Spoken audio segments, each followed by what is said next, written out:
सारा गेम खेलते खेलते कली को लग रहा था कि अंजलि को कभी भी उसकी सच्चाई का पता नहीं चलेगा और वह आराम से अभय से शादी करके हमेशा के लिए उसकी जिंदगी से निकल जाएगी।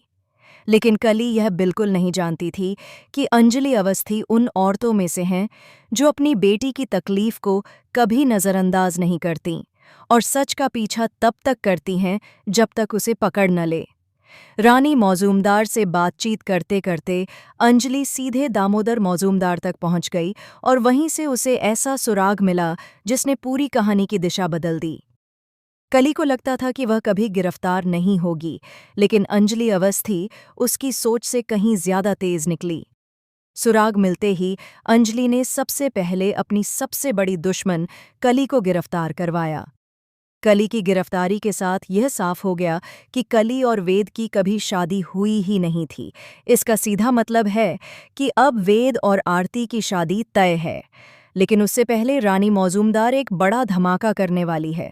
जब वह घर पर शगुन की थाली भेजती है तो बाकी थालियों के साथ आखिरी थाली में एक प्लेट निकलती है जिसमें मंगलसूत्र और सिंदूर रखा होता है।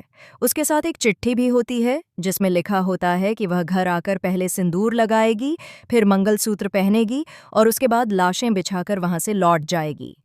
यह कदम रानी मौजूमदार ने बहुत बड़ी गलती की तरह उठाया, क्योंकि जिस अंजलि अवस्थी को वह हल्के में ले रही है वह एक अंडरवर्ल्ड डॉन से भी खतरनाक समझदारी और ताकत रखने वाली महिला है।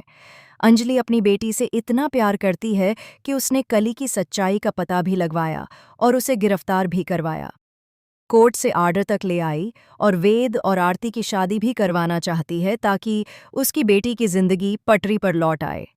राजवंशी परिवार जरूर आरती के पिता के कत्ल में शामिल रहा होगा, लेकिन आरती की खुशी के लिए वेद से उसकी शादी करवाने के लिए वे भी तैयार हैं, क्योंकि वेद कभी अपने घर के गलत कामों में शामिल नहीं होता और किसी भी मामले में दखल भी नहीं देता।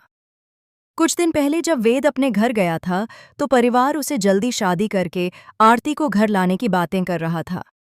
तब यह साफ हुआ कि उनका मकसद वेद के जरिए आरती को अपने कब्जे में करना और अंजलि अवस्थी पर लगाम कसने की कोशिश करना था।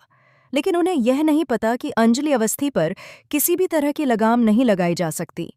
वह रिश्तों, नातों और भावनाओं से ऊपर कानून की सबसे बड़ी भक्त हैं। उसके सामने कोई भी गलत काम टिक नहीं सकता। वह न्याय के सामने किसी की भी परवाह नहीं करती। अब बड़ा सवाल यह है कि कली की गिरफ्तारी के बाद रानी मौजूमदार क्या कदम उठाएगी। क्या वह अंजलि पर पलटवार कर पाएगी? और क्या अंजलि अब पद्मा को ढूंढ पाएगी या रानी मौजूमदार पद्मा की लाश भेजकर नया तूफान खड़ा करेगी? आपको क्या लगता है?